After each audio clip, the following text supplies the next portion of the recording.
Assalamualaikum warahmatullahi wabarakatuh. Dari mahasiswa semester 6. Kali ini kami mendapat tugas untuk memberikan materi perekonomian Indonesia. Sebagaimana kita ketahui, kondisi ekonomi Indonesia sekarang ini sedang mengalami hambatan pelemahan akibat adanya COVID. Karena itu, mari kita akan mulai untuk pengantar ini bahwa kita mulai dari ekonomi Indonesia adalah untuk mengetahui perkembangan ekonomi Indonesia, kemudian mengetahui bagaimana biaya pembangunan itu untuk bisa dengan biaya yang semurah-murahnya. Jadi untuk pembangunan ekonomi diperlukan biaya. Biaya ini tidak hanya biaya uang, tapi juga biaya non uang, yaitu biaya sosial, biaya masyarakat yang kadang-kadang tidak diperhitungkan. Karena itu kadang-kadang ada program pembangunan masyarakat menuntut karena apa?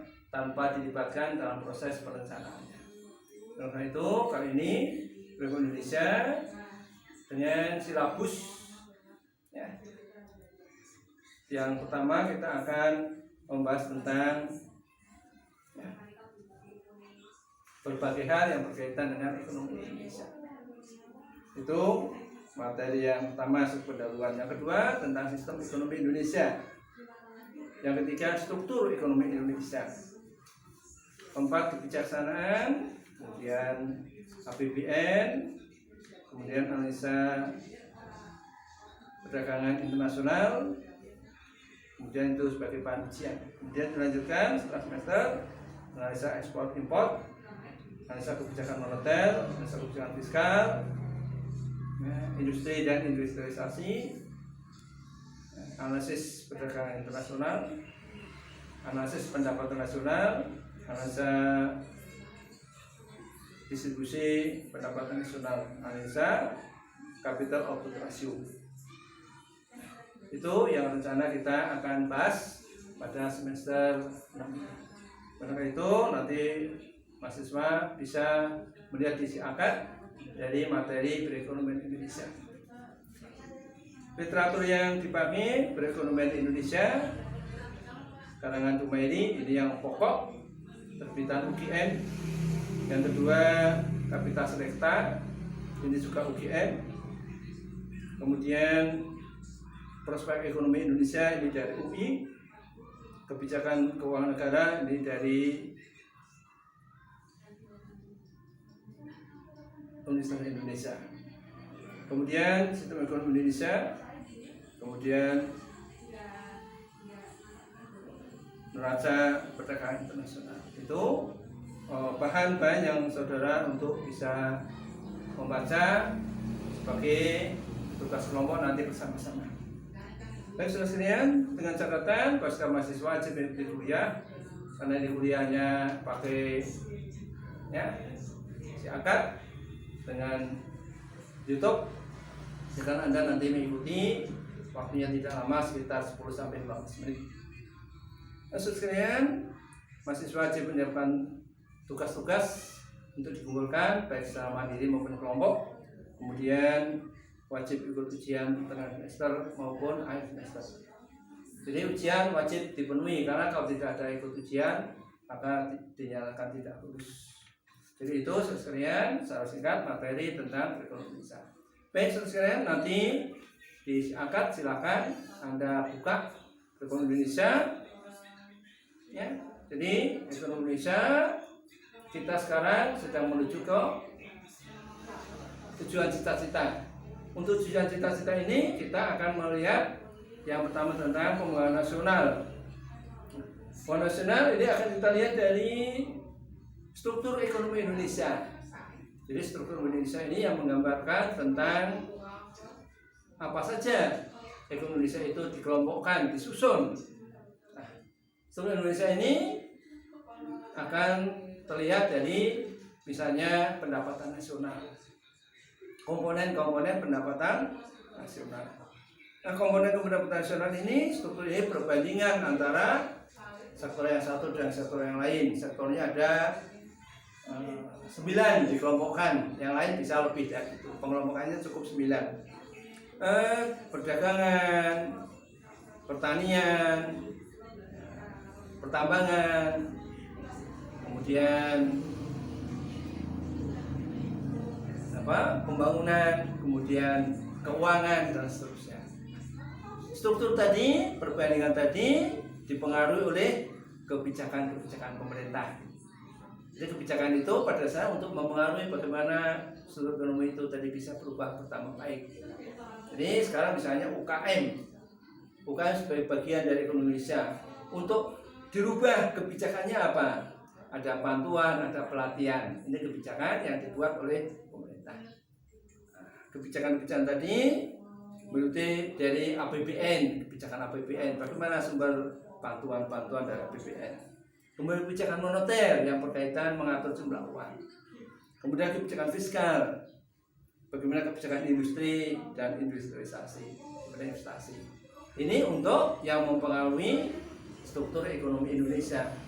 Jadi misalnya struktur ini menggambarkan perbandingan sektor pertanian, sektor industri, sektor pertambangan, sektor keuangan. Ini sudah ternyata pertanian makin lama makin turun peranannya dari ekonomi Indonesia. Berarti perlu ada kebijakan. Kebijakannya apa? Ya, membatasi pemakaian lahan untuk industri perumahan misalnya. Di samping itu, ekonomi Indonesia tidak lepas dari hubungan internasional, yaitu adanya perdagangan internasional. Nah, jadi satu sisi dari dalam negeri, sisi yang lain dari luar negeri. Perdagangan apa? Ya, pertama ekspor. Ekspor ini akan mempengaruhi. Kemudian impor juga akan mempengaruhi ekspor dan impor. Kita semua barang dan jasa ternyata masih membutuhkan impor. Apalagi bahan baku. Kemarin di media cetak, Indonesia akan dari Pertamina akan membangun industri hulu, yaitu tentang kimia. Ternyata bahan baku obat 50% masih impor dari luar negeri. Maka amal 90% impor. Maka akan berusaha sebagian akan dipenuhi dari dalam negeri. Nah, ini kaitan dengan perdagangan obat-obatan. Tadi berarti ekonomi Indonesia masih tergantung dari luar negeri. Nah, sekalian, dari kebijakan-kebijakan tadi nanti akan mengubah struktur ekonomi, mengubah hasilnya, mengubah perbandingannya. Jadi pertanian naik apa turun, industri naik apa turun, keuangan naik apa turun, jasa-jasa, telkom, telekomunikasi dan komunikasi. Nah, ini bagian dari sistem yang akan dipengaruhi oleh kebijakan-kebijakan. Nah, ini nanti akan mempengaruhi pendapatan nasional yang dihitung selama 1 tahun. Jadi pendapatan nasional itu jumlah barang dan jasa selama 1 tahun yang dihasilkan oleh suatu perekonomian di negara tersebut. Dengan demikian setiap tahun diusahakan selalu meningkat, sehingga kita kadang-kadang sering pertumbuhan ekonomi. Pertumbuhan ekonomi harus naik, karena apa? Penduduk juga mengalami peningkatan. Kalau pendapatan nasional tidak naik lebih besar dari pendapatan penduduk, maka rata-rata pendapatan per kapita mengalami penurunan. Jadi itu sebenarnya pengantar kita yang berkaitan dengan perekonomian Indonesia. Di skema digambar, saudara bisa akan melihat. Di sini gambarnya bisa dilihat. Jadi bangsa Indonesia untuk menuju pada tujuan dan cita-cita. Di bawah melalui pembangunan nasional. Dilihat dari bagaimana struktur ekonomi dulu, tengah-tengah struktur ekonomi.